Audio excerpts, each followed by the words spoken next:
To share the power of a dream, I take you back to an organization I've participated with many, many times in many, many years. It's called the Make-A-Wish Foundation.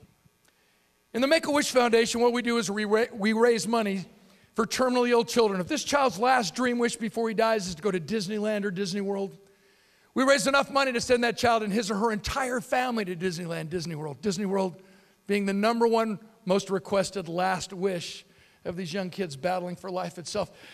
Picture these little kids doing everything they know how to do to just live one more day. Can you imagine? Doing everything they know how to do to just take one more step, breathe one more little teeny tiny breath of fresh air. And some of us know people who have the audacity to kick back and say, I'm not in the mood. Don't bug me. Get off my back, Mom. Get off my back, Dad. With all due respect, where I find this attitude so often is in small town USA. Anybody here from a small town? Where are you from, sir? Eureka, California. Cool. How many people? 35,000. That's a lot. Can anybody beat 35,000? Please. Yes, ma'am. Where are you from? What is it called? Sylacauga? Boy, they're running out of names, eh? Sylacauga, Alabama. How many people? 17,000? That's still a lot. Can anybody beat 17,000? Yes, sir. Hurley, Missouri. 28 people. What's your name? What's your name? Gary Jones. So they miss you today. They're like, whoa. Where's Gary? We miss him when he goes away.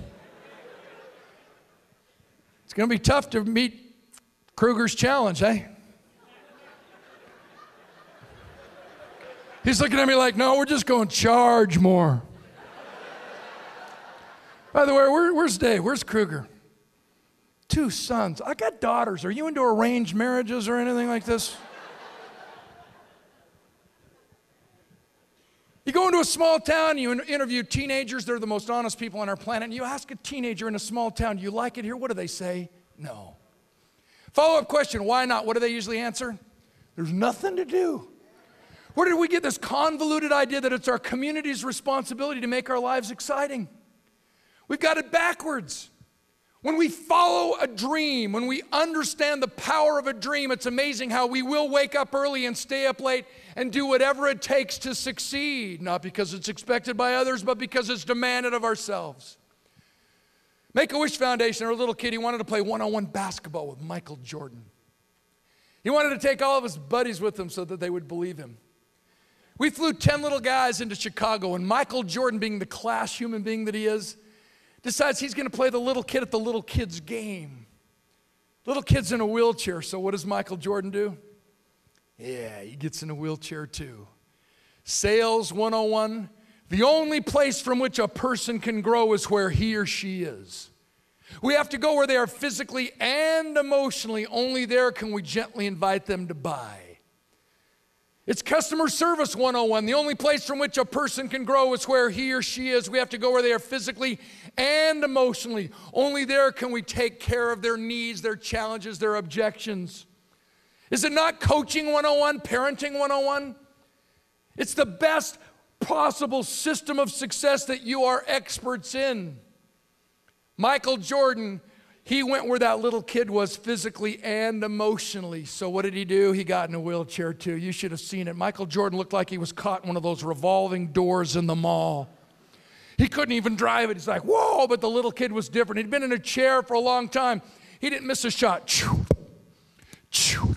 Pops a wheelie the whole length of the basketball court at the end of the match. He's got that look on his face like, Kobe Bryant, you ain't so bad. Shaquille O'Neal, come to my summer clinic.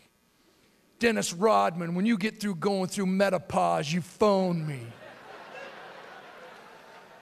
Make-A-Wish Foundation for Terminally Ill Children has dreams for sale. So does ServPro. In all 49 states, you have dreams for sale. Core value number 1, follow the dream. The Make-A-Wish Foundation started down in Phoenix, Arizona, where I'm originally from. Lady has a little boy. Her son's name is Bopsy. Bopsy is dying of terminal leukemia, and at the present time, there's no known cure. One day, she has the presence of mind to go to little Bopsy, and she says, Bopsy, if you had one dream wish and you knew that it would come true, what would it be? Without even thinking about it, Bopsy says, Mommy, if I had one dream wish and I knew that it would come true, I'd want to be a fireman. Next morning, his mother phones up the local fire department. She talks to fire chief. She explains Bopsy's health condition and his dream wish. Turns out the fire chief has a heart as big as this giant ballroom. He says, I'd love to help make Bopsy's dream come true. You tell him we'll be about to pick him up at 7 o'clock in the morning. We'll make him honorary fire chief for the whole day. Fire chief says to his mother, in fact, we have a factory down here that makes all of our uniforms. If you give me Bopsy's measurements, we'll get a hard hat helmet made for him, just like the big guys wear.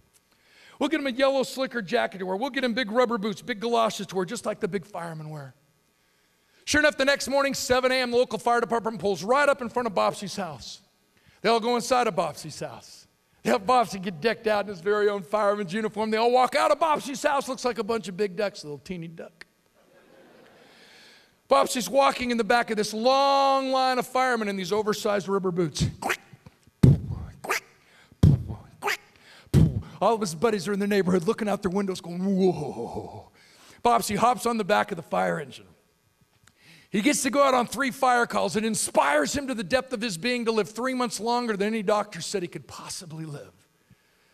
On the last night of Bopsy's short life in the hospital, the head nurse was monitoring his vital signs, his heart rate, his blood pressure.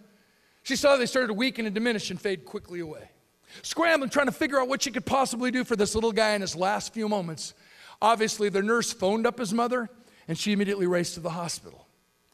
But then the nurse remembered the special relationship that Bopsy had developed at the local fire department. So she immediately phones up, Fire Chief, Bopsy's not doing too good right now, and I thought you'd like to know about it. Maybe there's something you could do for him. Fire Chief says, you tell that little guy to hang on. We'll be there in 5 minutes. But there's 2 things we need you to do for us. Fire Chief asked the nurse, could you please announce over the PA system of the hospital somewhere where Bopsy can't hear it, that everyone's going to hear the sirens screaming? They're going to see the lights flashing. We're coming to see our little boy Bopsy for the last time. And then the fire chief asked the nurse, could you also open up the 3rd-story window into Bopsy's hospital room? Because this time we're coming in by hook and ladder. Moments later, the sirens are screaming, the lights are flashing. Whole entire fire department pulls right up in front of the hospital. Huge ladder goes up the wall. 14 firemen and 2 firewomen scamper up the ladder, every one of them decked out in full fireman's uniform. Every single one of them climbed in through that 3rd-story window into Bopsy's hospital room.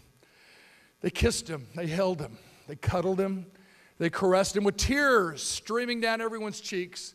The big macho fire chief leans over Bopsy's hospital bed, takes a hold of his little teeny weak frail hand. Bopsy looks up at him and he says, Fire Chief, am I now really a fireman? Fire Chief said, Bopsy, you are. And the little guy died. True story that happens at least once a day in the Make-A-Wish Foundation chapters in all 49 states represented here. Question, is that story about death or is that story about life? Yeah. My dad battled cancer for 6.5 years, and when we took him to Mayo Clinic for the first time, Dr. Scott, the world-famous oncologist, said, Mr. Clark, is there a difference between dying of cancer and living with cancer, and what will it be?